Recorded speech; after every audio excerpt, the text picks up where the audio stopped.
I'm just to introduce myself first. My name is Hira Azmat, and I run the British Council Library. You might have seen it, you might have heard of it, you might have been to like a previous iteration of it at some point, perhaps, because we've been around for very, very long, with like a bit of a hiccup in the middle of about 15 years, but we're back. And I run a lot of children's programming in the library, which I believe is why I've been asked to moderate this talk today. So welcome on this beautiful sunny day. So here we have on this panel the man of the hour, Danyal Noorani. And he is a man who wears many hats. And this is his latest project, and it's called Halla Gulla. And what is it, you may ask? It's actually, I think, sort of like a three-pronged approach towards like children's content in Urdu. Is that accurate? Yeah. So he's got, so through Halla Gulla, what he's doing is that I think what, so I don't know if you know Danyal's background, but he's been running this TV show for kids, and it's digital only, right? No, it's on Jio as well. It's on Jio as well. It's called Kaid Se Baatein, and they get about 1 million hits a month on this. And Danyal, you want to tell us a little bit about what that's about? Yeah, sure. Hello? Okay.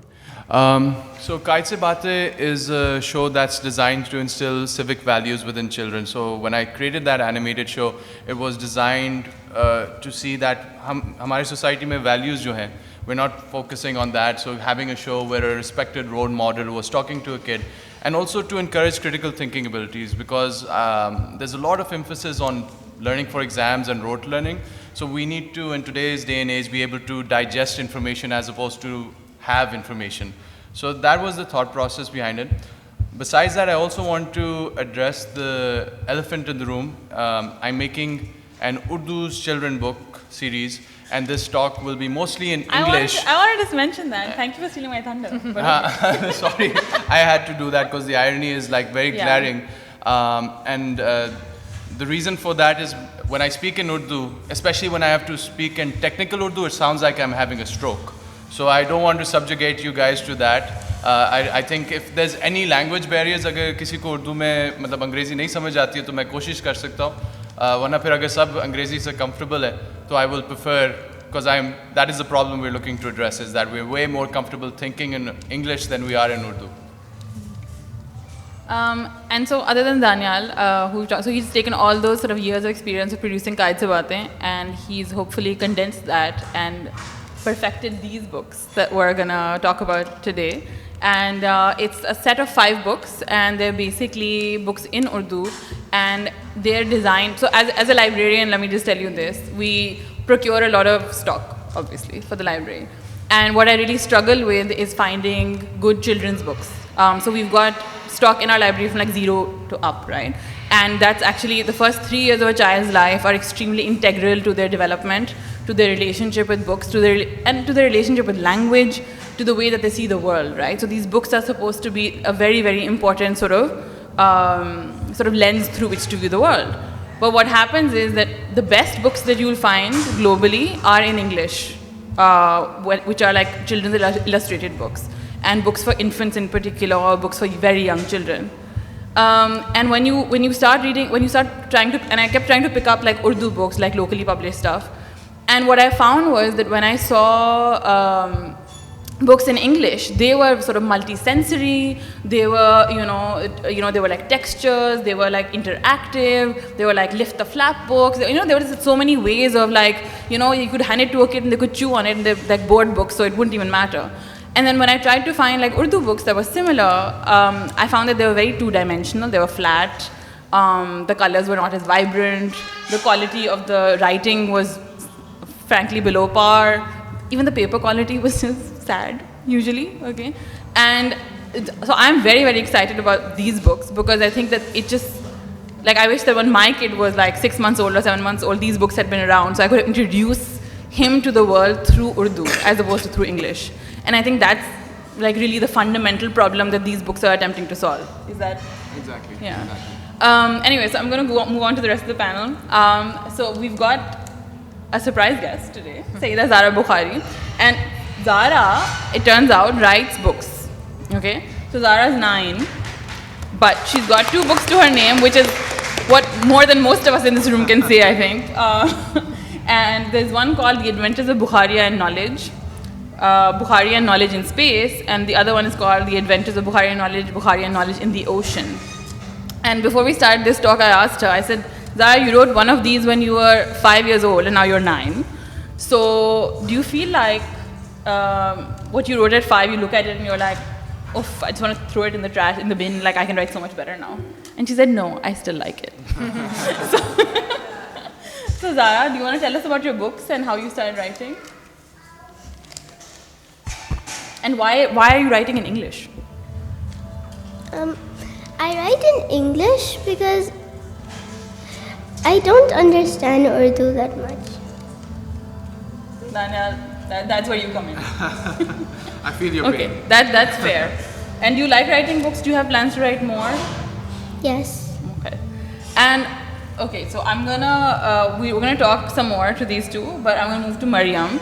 And Mariam has been teaching in creative writing for 4 years. She runs this amazing project called the Writing Room Project. And 4 years, right? 4 years. 4 years. I was mistaken. And she's been teaching children creative writing mostly. Yes. And from 6 to 16, and she teaches creative writing in English. Yes. Right? So Mariam, can you speak to the fact that how does that affect children's writing? That there is this sort of gap within sort of local publishing where they don't have access to quality Urdu books meant for children. So the youngest age group that I teach is 6 and 7-year-olds. And so these are kids who are in grade 1, sometimes KG2, so they're very young. And often when they come to my classes, it's their first experience of reading for fun. So I hope, that's my aim, to bring that joy of reading. So it's not reading for school or reading for an exam, but it's reading for fun. And obviously all the books that they want to read, all the books that are available to them are in English. And this is a problem, not just because of course their Urdu should be better and they should be more proficient in Urdu, but if you ask them to write their own stories, they'll write them about characters who are called Sally and John and Carter, and Elsa these days is very popular. So for them, literature is not just in English, it's about English characters who have these names. And it takes place in settings which are not Lahore or their homes. They're in London or New York or all of these settings. And it makes a huge difference because when I first tell them to write something about people like you with your names, in your school, in the beginning they find it very strange. What do you mean? Like, why would you write about us? We're writing books, and books are meant to be not just in English but about foreigners, English people. And that I find very sad also in a way, that they don't connect with their own language, their own culture, their own history, and their own stories in a way. And Daniel mentioned critical thinking. And I feel like if you're not observing the world around you and engaging with that, you can't be a critical thinker if you're thinking about someone else's, or if you think about books as something that I don't have to think about immediately in my surroundings or engage with. It's just something that some white Gora writer wrote, and I just have to sort of just take it because I don't really relate to it, but that's what writing is. So I feel like it starts very early. I have a 3-year-old daughter also. Some of you saw her, she refused to attend this session. She was like, bye, mama, I'm leaving. So it's the same with her. She loves to read, but she reads English books because children this age love reading board books because they're fun and the lift the flap ones, because they can engage to them, they can relate to them. It's about things that they recognize in the world around them.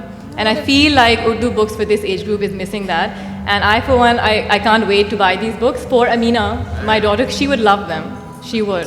Yeah, I think kids under 5 generally approach books as I said, like a multi-sensory experience. So for them, it's not about the written word on the page because they can't read, but it is about what it feels like, what it looks like, and what all they can sort of learn from it in every kind of way, right? And I feel like if they start at this young age to read Urdu books about their worlds, it will make a big difference for them later on, because they'll think of literature and reading and critical thinking as something that they can do with their own surroundings. And actually, when I make them write about their own stuff, they write better because they're not mimicking something that's already been given to them. Yeah, they're thinking about, okay, I've never read about a description of my dadi's house, so maybe I should think about it. And that just makes them think in a more original way. And I can see the difference. I have weekend classes, I have 6-week classes. I can see the difference that simple thing of writing about your own observations, about your own surroundings that you haven't read in some other book.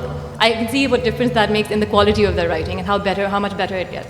Yeah, like the difference between like what you're imitating and what you're like borrowing as opposed to like observed reality, right? Yes. Yeah, those experiences. So it's huge. Acha, I wanted to talk. I also want to mention by the way Story Kit, Musharraf Ali Farooqi's project, because I don't know if you know them, but you can order those books as well, and they're really interactive. So, for example, my 3-year-old loves reading like the Dot Batot, not reading, being read to, of course. It's the same at this age. The Dot Batot ones, and they've got these finger puppets, and like it's always a riot. So they go down like a house on fire.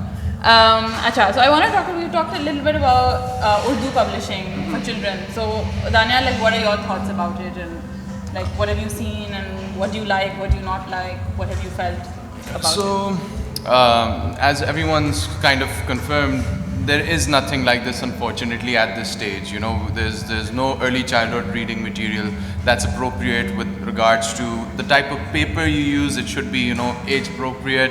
At that age, you're being read to. So the parents also have to have fun. If the parents aren't enjoying themselves reading, they're not going to read that book again. Yeah, so some books go out of rotation fast. Exactly. At this point, you know, like, it was a personal pain point because my daughter is the same age as Amina, and when trying to, you know, make sure that she doesn't have the same challenges I do, when you grow up and you realize that you can't communicate in your mother tongue, it's really kind of awkward. And so I wanted to make sure that she didn't have that experience, and I was at a loss to find that content.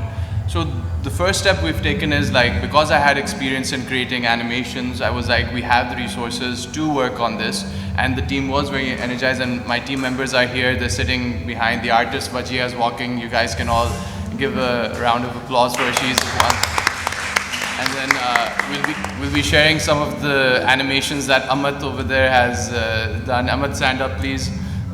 She did really, worked really hard on this. So it's a team effort, and I guess I'd just like to walk through some of the stuff so that you guys get a better idea of what we're doing. So we're just gonna give you a taster of what the books are like and what they're about and the look and feel. So if you guys want to see the books, they're available in Hall 1. You can play with them, and we're very receptive to feedback. So if you go to the first slide, so the company is called Halla Gulla, and the reason behind that is learning should be a right. Why single L, by the way? Domain name किसी ने लिया हुआ था, so double L was taken. 2020 problem. But there is it's very difficult to not pronounce it Halla Gulla. Yeah. So that was the trade-off that I took. We want it to be fun. We want learning to be something entertaining. If you go to the next book, the first book that we kind of did was just on pure vocabulary. It's been proven that kids at this point, the most important thing in their life is increasing their vocabulary. If they can have more words, it has an exponential effect on how far they go in their career. So getting their vocabulary increased is really important.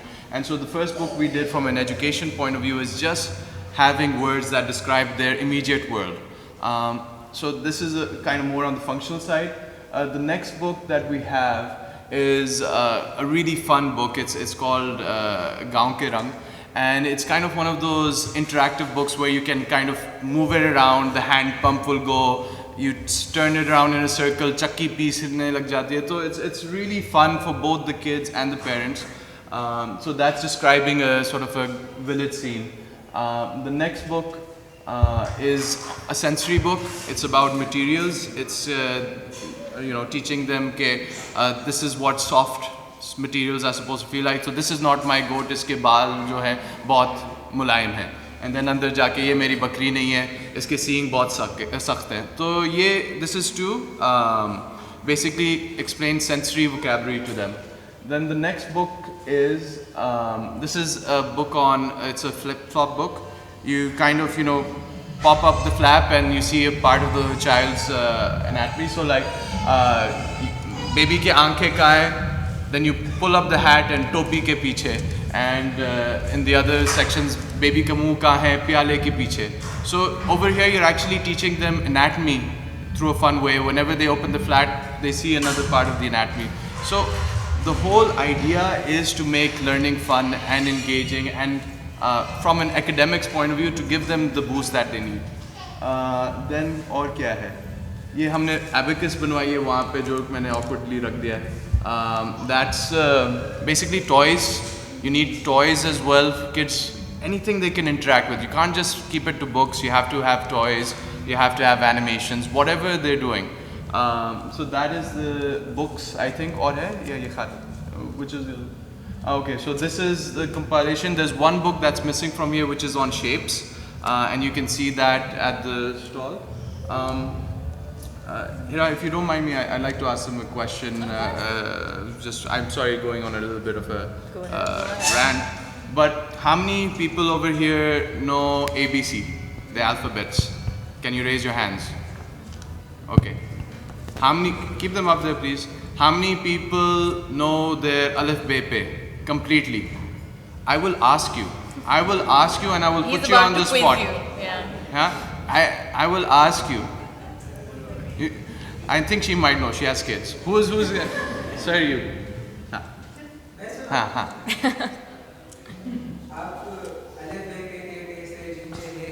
Dal zal re re ze re sin shin swad zwat toy zoy ein fe qaf kaf kaf lam mim nun waw he hamza ye. Very good. That is well done. So this guy kind of spoiled it. I should have planted someone in the crowd. That would have been better. But even then, the hand. आपने छोटी है miss कर दिया मैं छोड़ देता हूँ. So but the thing is that the hands went drastically down. You know, it went from a 90% to a 40%, and that is our mother tongue. And that is ironic because the reason why the alphabet is so easy to remember in English is because you have a mnemonic. The song stays with you for life. There's no Urdu song. So if you can play the video, we've created an Urdu alphabet song that we'd like to share with you. Audio.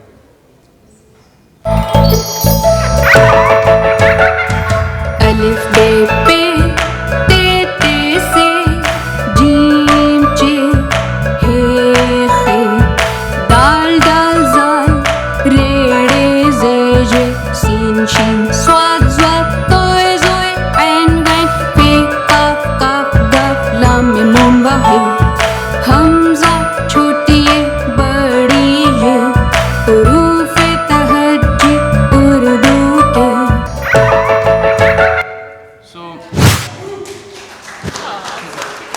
I love it, Daniel. Thank you. So I'm gonna steal it. thank you. Yeah. That's the goal. So we have to give kids entertaining stuff. We have to be present where they want to be. YouTube is a big channel that we all know as parents is used to kind of keep them away from bothering us. So we need to use these platforms and actually help them, develop their language skills. We've also developed, last one, I promise you, we've also developed a counting song. And my daughter is my lab rat. Unfortunately, she doesn't know, but all of this is tested on her, and like within a day, she learned both things. And they're sponges at this point. So you want to give them content they understand. So this is a counting song that we made, and Amat animated and sang it actually. Audio. Get you a designer who can do Yeah. We have to wait. 1 2 3 4 5 6 7 8 9 10 11 12 13 14 15 16 17 18 19 20 अब मुझको मेरी गिनती आ गई मेरे साथ मिलके पढ़ो तुम भी 1 2 3 4 5 6 7 8 So, thank you all for listening what Halla Gulla was all about. So, it's basically we're looking to be the creators of early childhood educational content, whether it's books, toys, animations. We want to be present where the child wants to be and try to develop their local language skills and not just have this sort of weird identity we have where we're having a panel on Urdu books and we're speaking in English. So, thank you. Thanks for listening. Huh? No, we can go on. I've given the introduction of what Halla Gulla is. Now we can. Okay. So I wanted to say that basically this content, I mean, we've talked a lot about whether it's, it seems like it's, you went off, you came from a point, like you started at a point where you were designing for kids who don't speak a lot of Urdu, right? And who have a lot of English in their lives and their homes and so on. But having said that, do you feel like it would also be effective for kids who do grow up with Urdu? That's a great question. So like definitely there is that market which is struggling to introduce Urdu in their lives. The LLF market. The LLF market. And then there's a market which is trying to actually educate their kids in English at a very early age. And their aspiration is कि मैं अपने बच्चे को किसी तरह अंग्रेजी सिखा दूँ, मैं इसको English medium. And that's a horrible culture we have as educationists, because we're stunting their cognitive growth, because that child's been listening to Urdu all his life. And when we give him a book, it's in a foreign language. And so he's just like, what's happened to me? So at this age, as I mentioned earlier, it's most important to just increase vocabulary, just get them to learn as many words in the language that they're comfortable. That's my sort of take on this, that this would be great for other sort of just Urdu medium households, because they are completely missing on the early childhood educational front. Our kids are going to school at the ages of 2.5, 3 years. They start getting exposed to school at 5 years. So there's already a 2-year gap, and that just keeps on multiplying. So we need this kind of content will, I think, make it easier for adopting early childhood educations in low income households. So it's really important for them as well. Do you have plans to, like, I mean, so we've talked about accessibility. So how can we make this kind of knowledge, and that's for everybody on the panel, this question, this idea of like the local as something that's also fun, right? Because we see something that's foreign, something that's out there, and the other as more exciting, as more fun, as something to aspire to, right? But but what you're trying to do, Daniel, with Halla Gulla is to make the local like just as exciting, as sort of jazzy, as sort of something to reach for, How do we sort of democratize that sentiment though, or that kind of learning? I guess is my question. I'll give a brief answer to that, is that you can be as broad or specific as you want. It starts with sort of raising awareness, and first of all just having availability, having the option. We've not had the option before of early childhood, so like this is, I think, the first step. And then I think going forward we have to sensitize our whole community that just because I speak English doesn't mean I'm smarter than a person who's not fluent in English. This idea that English means smartness is something we have to do away with, and we have to be a language agnostic society. You'll see that language, strong language identity also plays a role in strong nations. So if you look at China, go to all the top tech universities across the world, they'll be filled with Chinese. And unse baat karenge wo tutti-putti Angrezi mein, but they're the experts in their field. You don't need to know English to know how to be a rocket scientist actually. You can think in your own language. So that is the type of approach that needs to be done. And I'll let sort of other people chime in. I was just looking at these videos and I was just becoming so happy inside thinking Amina's going to watch this, because honestly they don't have this content, and it's not Urdu, it's just the way that we teach it. It's not Urdu that's more boring. There's nothing fundamental with it. It's just the way that it's presented. And we have one Urdu class, and I remember even as a kid, Urdu wasn't really something, because and the Urdu teacher was always the meanest. Yeah. I think there is something to be said about that. Maybe we had the same one. But it's not the language itself. And I would want, Daniel, I don't know if you're taking suggestions right now, but I would really want to see original stories in Urdu. Yeah.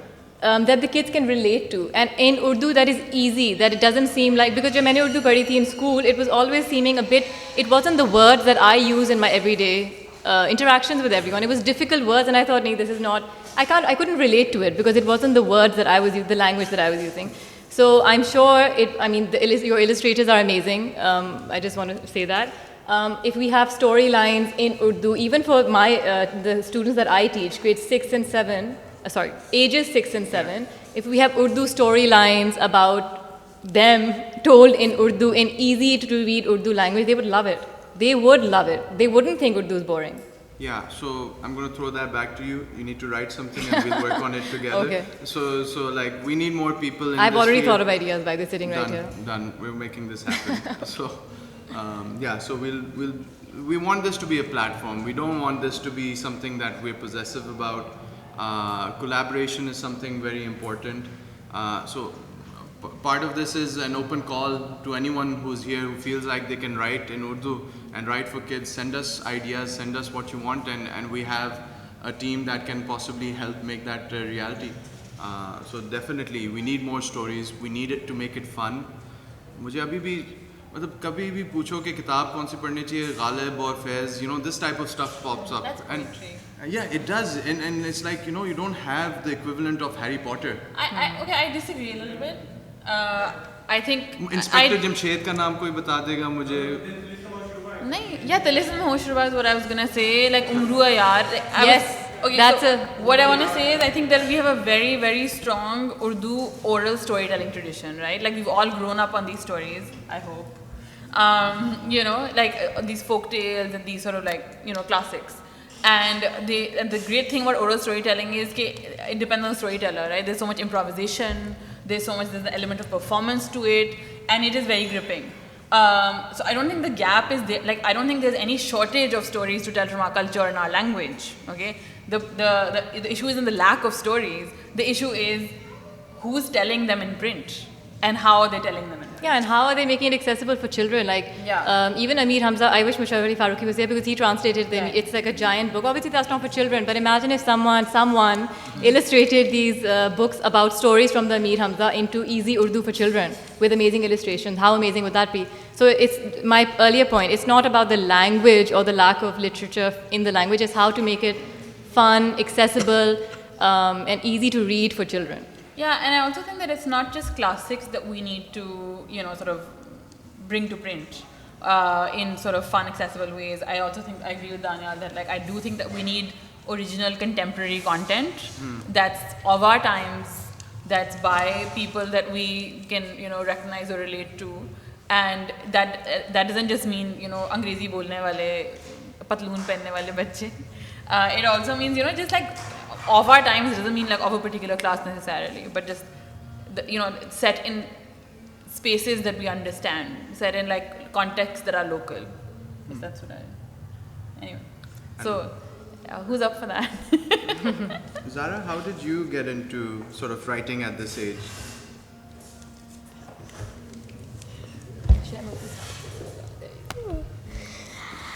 I like to read, and when I learned to read at the age of 3, then I got inspired to write my own books and tell people about my own knowledge.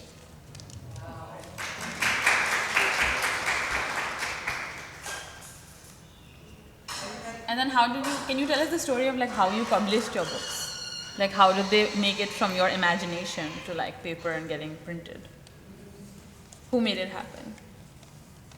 How did you make it happen? My parents helped me write the book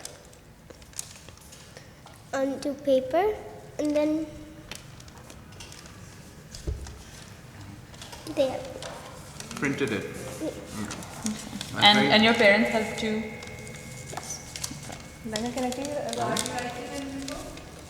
Yes.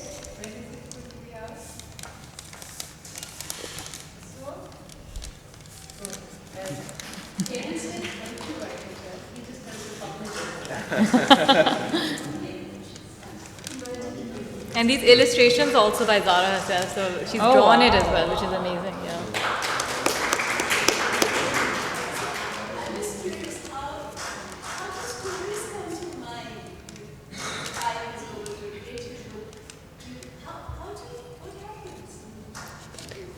Whenever I read a book and get some more knowledge, then I write the knowledge on paper, and then I want to make a book on that knowledge. It's very simple. We should all be doing this.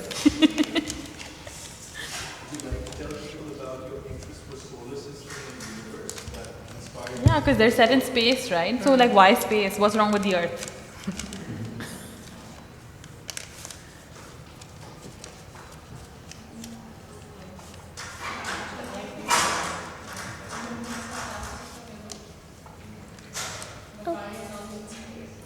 You want to, Zara? That's right. Okay. There you go. So Zara's going to do a little reading for us from one of her books. Bukharia and Knowledge in Space. Once upon a time, there lived a girl named Bukharia. One day, she decided to travel into space with her cat called Knowledge. Bukharia and Knowledge went inside the rocket and it went shoo after the countdown. 10, 9, 8, 7, 6, 5, 4, 3, 2, 1. They landed on the moon. From the moon, Bukharia could see 8 planets, but she did not know which one was which. Knowledge reminded Bukharia about the space book that her parents had given her. At once, Bukharia remembered everything. She remembered that the first planet closest to the sun was Mercury. She pointed at Mercury and told Knowledge, Mercury is the smallest planet. It is the closest to the sun. It moves the fastest and its color is gray.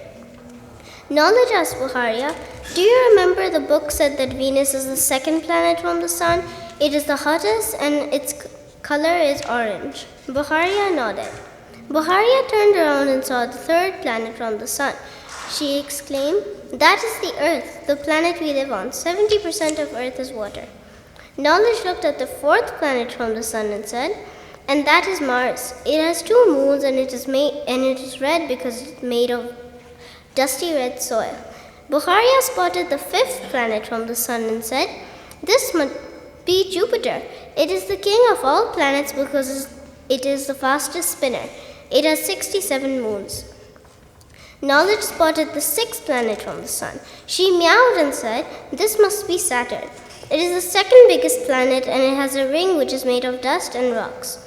Bukharia looked at the 7th planet from the sun and exclaimed, Uranus is 4 times the size of the Earth. It has 27 moons. Its color is blue. Knowledge looked at the 8th planet from the sun and said, this is Neptune. It has 14 moons. I can also see fierce winds on this dark blue planet. It was getting dark by then, so Bukharia decided to go back to Earth. Knowledge followed Bukharia into the rocket and they shooed back home. Bukharia took off her space suit and changed into her night suit. She brushed her teeth and said good night to Knowledge. Then staring outside her window, she whispered, good night, planets.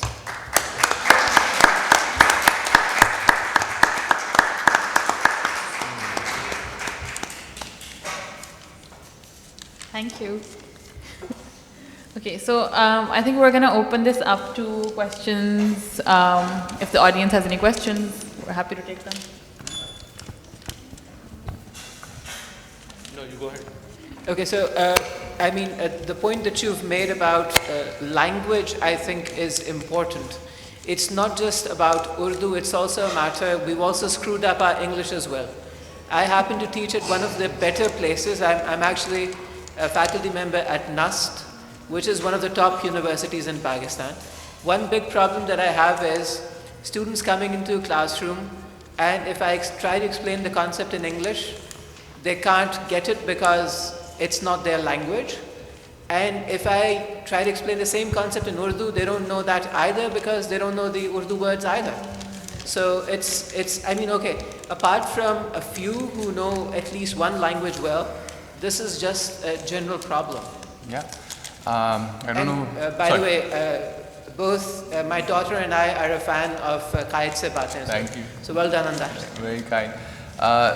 Some smart person said the limits of my language is the limits of my world. So if you can't describe your world with language, it may not exist. So in the Inuit language, there are around about 3 dozen. 27 words for snow. Exactly. She knows the exact number. 27 words for snow. In our language, we have baraf. Like there's 1, 2, because our world. We live in a tropical climate. Exactly. So We've got a lot of words for love, I think, right? So I think that speaks to the the concepts that a language is rich in. I think Yeah. speaks of the culture that the language is It from. describes their right? world, right? So snow is really important in Inuit culture in a society because you have to know what snow is powdery, what snow is slippery. So they had to define it. So absolutely, language is the thing through which we communicate and understand new concepts. And when we, put in barriers in understanding language, we're spending processing power not understanding the concept. So that is something that we need to figure out a way as educators to give a language that kind of automatically आप process कर ले. You understand what's being said. Right now, for the most of you, you're just listening to the words and you're translating and understanding it more or less automatically. If I started speaking in French or some other language, it'd be much more challenging and you'd be spending a lot more of your brain just trying to translate the words as opposed to understand the concept. I just want to add to that कि language, I agree with you. Even in my own students, it's not like उनकी English इतनी कोई amazing भी है, but I think the way that we also learn language, the most powerful tool is through stories. And when we're young, we learn by telling stories, hearing stories from our mothers and our fathers and other people around us. And even with our own children, since they're very young, we tell them stories. And I think that books and storybooks go a long way. I've seen in my own classes, the kids who are readers write better.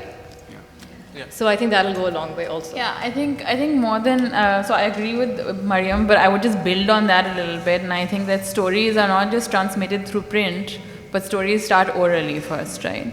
And the way we tell our stories matters a lot. And if we're not speaking to our children, if we're not describing their world to them, then they won't have the language for it. Okay? So, and children develop receptive language, which is that they can understand what you're saying when they're a few months old, right? But I think from what I've seen of Pakistani culture, and that's to answer your question, sir, is that people don't speak to their children. They tell them what not to do. They tell them off. They tell them to stop talking. But they don't engage with children. They don't, and they feel and when they do, they condescend to them. They're speaking down to their level, and this is something I've seen across social class. This is something that I've seen across many homes or classrooms even. And this I've seen at really good schools, by which I mean 40,000 महीने की fees है, ठीक है? This I've seen in public classrooms also. So it's a big problem that we have where अगर हम उनसे बात नहीं करेंगे तो उनको बात करनी कैसे आएगी? अगर हम उनसे बात नहीं करेंगे तो उनको बात समझनी कैसे आएगी? So talk to your kids, guys. And it's just, I have a 3-year-old and I've been speaking to him since he was very, very young because, I feel I don't know if I can speak for you, but I think we are mothers of the internet age, young millennial moms, and we've grown up on WebMD and Baby Center, and that's what's taught us mothering more than, in some, and equally as much as our own mothers have and what our own experience has been. And I think because my mother would just look at me what are you doing, when I would tell stories to my 3-month-old or whatever. And she'd be like, "Usko kya pata?" All he's good for is burping essentially and whatever, and or pooping. But and now people will see my kid and be like, "Oh my God, he utna bolta hai, he's so verbal," and I'm just and my mother's tum hi kahaniyan dal sakti ho uske saath, whatever. But I'm just saying that when you put in that sort of investment and engagement with your children, it really shows. And I'm sure there's some of you also here, or maybe all of you who have done the same, and you can just see that reflected back at you. And I think it's also the difference between your first child and your second child probably, where your first child is always somehow more engaged and verbal than your second kid who you largely ignored. Maybe. But yeah, I think these are really fundamental, developmental things that we've missed out on, I think. Yeah. Anyway. Thank you so much for this enlightening session. But I think there are two things which I want to bring. First is language and market. Why we don't learn Urdu at first place? Because that's not market acceptability. किस तरह है? Even जो state और official language है पाकिस्तान की वो भी English है. तो एक तो ये है, और दूसरी बात ये है कि why only Urdu? Then जो regional language जो मेरी mother tongue है, मैं उसमें बेहतर सोच सकता हूँ मेरे ख्याल में, पंजाबी है जो, तो उसमें क्यों नहीं है?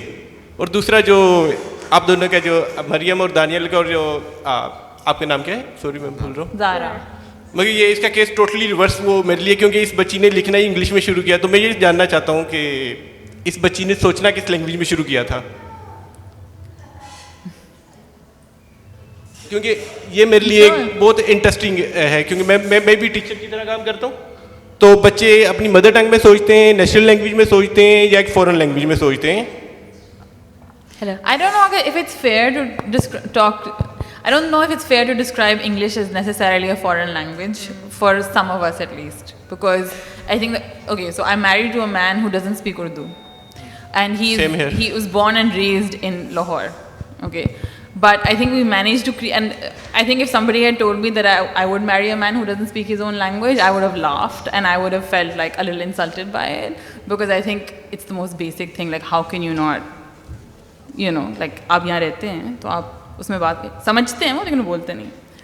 And but I think that the way we live our lives, people of a certain social class at least, that we live in like these very sequestered spaces.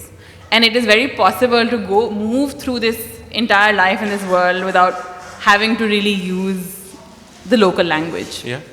And it is depressing, probably.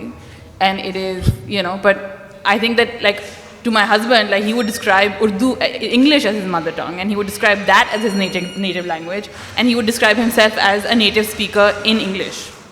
So I don't know if foreign is really the right word for it, because you have 200 years of British like colonialism. Yeah, I think it came with the English. So it is as local to us as Punjabi or Sindhi or Pashto. I just want, sorry, I don't want to speak on behalf of Zara, but I remember her saying that the reason that she started to write is because you started reading first and then you started writing. Well, she was reading in English, and of course then that means that she was writing in English also. Sorry, I'd just take the liberty to answer this Of question course. on behalf of Zahra, because I'm a No, I wasn't responding on behalf of You're her, I allowed was to talk on contesting a behalf of Zara. particular sort of use of the word foreign. Her situation is a bit different because her father is in the foreign service of Pakistan. So we lead a very nomadic lifestyle.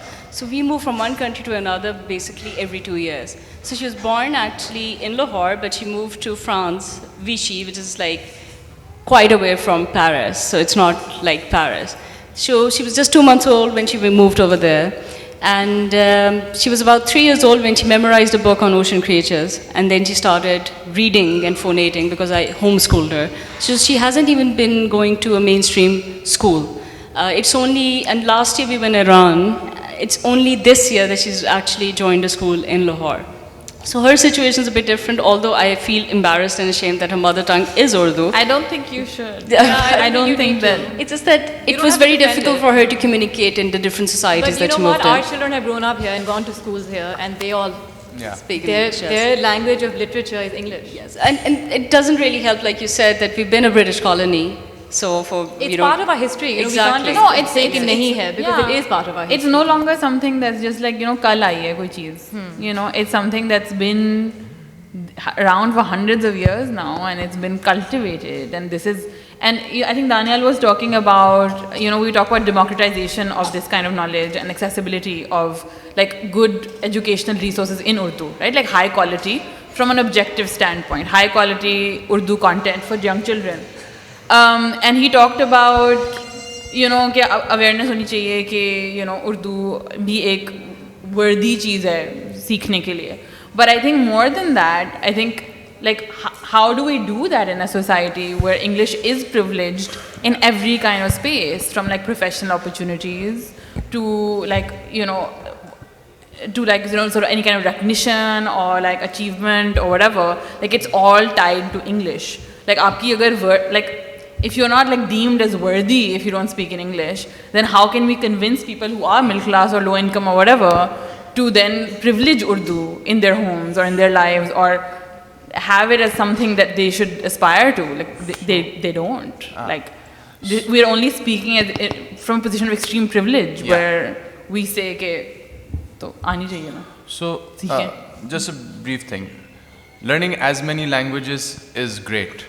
This is not a question of Urdu or English. It's a question of Urdu and English and French and Farsi and as many languages as possible.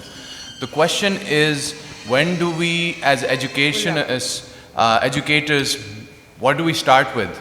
You know, and do we have the resources to educate someone in? Someone from a low-income household may not get the same exposure in English that they would get in Urdu.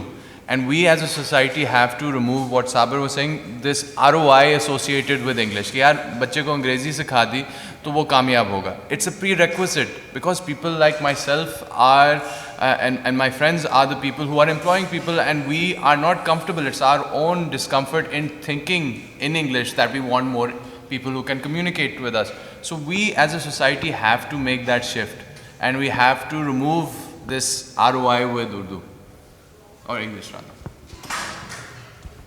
I'd just like to add, Daniel, I think you're doing a great job, and Mariam, I would absolutely agree with you that children who read more, they tend to write more. And it's not just for children like Zara. I mean, for 9 years of her life, more than 7 years she's spent abroad. And there was nothing in Urdu of quality that we could use, put our hands on to teach her Urdu. And she missed out on that. Now she's studying easy Urdu in school. But really, it's not about... I have some recommendations for you, by the way, after. If you Okay. So it's really not about, knowing English or expressing it in English or French, Farsi or Urdu, as Daniel said. Because, I remember when I was learning French in France, I felt like so helpless. I mean, I didn't know French, and there were people from all over the world. And it really doesn't matter, it's how you understand, how you express yourself. So it's not about knowing Angrezi or teaching your children Angrezi or that sort of complexes. But for Zara, I mean, we were reading to her at a very young age, and I think she got into that, and she used to write, scribble down. So that is, I think, very important for children. I agree. Assalamualaikum, I'm Keikisha. I just had a quick comment. It's beautiful that we're looking at the formative years and really looking at language and the development because of the language. I feel that in many ways, what is even more important than the language itself is the content. Till age 7, the child is developing their self, which is going to carry them to age 80. And when we look at the stories, they actually learning the language as well, but they're developing their personality through the characters in the stories as well. And I feel that in our culture, there might be room for giving them those superheroes, where the child can have its security blanket through the stories as well. One of the reasons, there's more pull of the English language stories is because they've given them the Superman, the Batman, and it's very important for somebody growing up to have those figures around to, have them develop that part of themselves, which is the super part.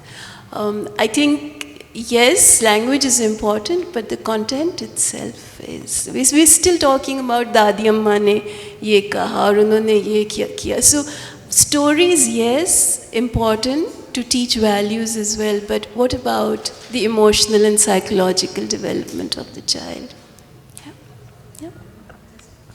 Agreed. Seriously, I would add one thing. Sure. Amma.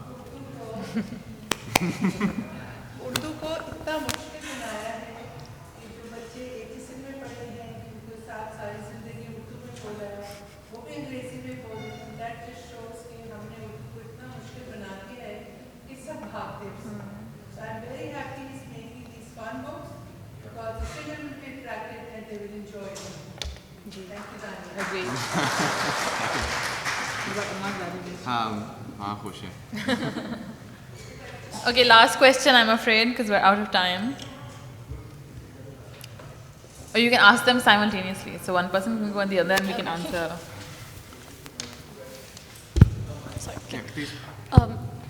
First, so I'm an educational psychologist, so मैंने भी अपना masters इसी में किया था because I couldn't understand ये childhood development क्यों होती है. So I really want to applaud what you're doing because जो इन्होंने भी बात की थी जो initial psychological और emotional development होती है, and a lot that we would see in our culture is that इंसान हमारे जनरेशन का या हमारे बच्चों की फ़र्स्ट एक्सपोजर जो होती है वो उर्दू में इसलिए होती है because that's our native mother tongue native language. लेकिन फिर जब आप स्कूलों में या फॉर्मल एजुकेशन में जाते हैं because we don't really have any resource in Urdu, so there is this gap between their language और any further cognitive development because they are expose to Urdu because that's what they are learning through the environment. जब उनकी early years में 4 months 5 months ही development शुरू हो जाती है, but they are being taught in English because there is no resource whether it's language, verbal, sensory, कोई resource Urdu में है ही नहीं. So you'll see those developmental gaps when they're growing, whether it's expressing in English, whether it's being relating or psychological emotional relation या कुछ भी है. But that's why I feel कि ये Urdu, it's not just important because we need to prioritize Urdu as a language because we're suppressing it over English. It's important because our initial inherent language or exposure to any form of communication is Urdu just because of our household and our culture right now. And that's very different from, that depends on where you're born. So which is why I feel that these are so important. And Daniel, the question, sorry, that I had for you was, are you planning on rolling these out in schools? Because I feel that there's such a gap again, you know, Urdu's not interesting, yet there's just no content on teaching Urdu, which is why people just get swayed towards English. So is that something that's in your plan? Because I think I'd love to see that in schools. Our goal is to make sure these books are available as widely as possible. I request everyone to, we've got a small stand in Hall 1. Just go play with the books. Let us know what you think. Sign up for it so that we, when we launch them out online, you guys get notified. So definitely we want to get these in schools as quickly as possible. Yeah, just one more. First of all, I just want to say that I'm very proud of everyone who creates content, whether it's in English or Urdu. So great job at creating this and putting these stories out into the universe. Hopefully we'll see a lot more. Question for Mariam though. आप क्योंकि बच्चों के parents के साथ interact करती हैं जब आप अपने क्लासेस कराती हैं या creative writing classes, is Urdu in priority for parents at all? Do they care? क्योंकि जब हम बच्चे थे दानियाल की उम्र के तो हमें तो उर्दू वीक के अंदर बड़े खुशी से पेरेंट्स ने डाल दिया था और आज तक फ़र्क नहीं पड़ा. Short answer to your question is no. I have never had a parent and I've taught hundreds of students. I guess because मेरी classes हैं ही English में, so they don't think that maybe I would also. Maybe if someone was teaching Urdu, they would want them to learn better Urdu. But the thing that I have to sort of explain to parents, some parents, not all, they say कि you know we want them to have better writing language skills ताकि exam हो रहा है, HSN का exam आ रहा है, please go tutor कर दें for that exam. And I have to very openly say in the beginning कि look वो school कर ले, that's not what I do. I want them to get interested in reading for fun and writing for fun, and that's my aim. But Urdu, no one has ever asked me कि आप Urdu में भी पढ़ाएं, but I feel like I should, and that's on me.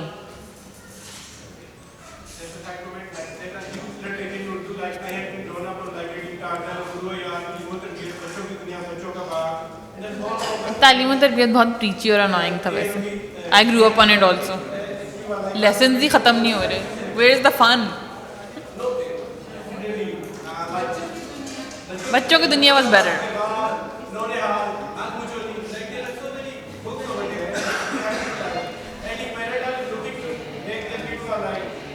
I don't know, I felt like a lot, so I grew up on a lot of this Urdu content and बच्चों का जो supplement भी आता था अखबार के साथ, you know, उसके लिए लिखा भी बचपन में and whatever. But I have to say that inevitably a lot of content in Urdu that I experienced as well as a child like was very preachy. There was always this emphasis on अच्छा सबक क्या है इसमें अब, you know, like not everything has to have a sabak, and if you really have to at the end put down the sabak separately, then you have failed as a storyteller, because why must you then do ratta sabak niche end pe, you know, like it should be implicit, it should be understandable, it should be concept driven, not, I don't know, like I felt, I don't know. And you know, kids are very smart. Yeah. If they have the choice between something boring and something fun, whether it's Urdu, English, it doesn't matter, they'll choose the fun one. They're smart, and we need to let them decide also, and when they decide, they're more into it, they learn more, they have more fun. So we need to give them content that they can relate to and engage with and enjoy. Yeah, I read Urdu because I didn't have a choice. Yeah. For the longest time, I grew up on a steady diet of Nawai Waqt, PTV and Talim o Tarbiyat. So that was my entire childhood. और आप कहेंगी अब भी नहीं आती उर्दू, अब भी नहीं बोल रही. बोल सकती हूँ. But yeah, I don't know. नहीं अच्छा था. As soon as I had the choice, I was like, Chodo. Let's read better. Okay, so we're out of time. Thank you so much for being here, and I hope this has been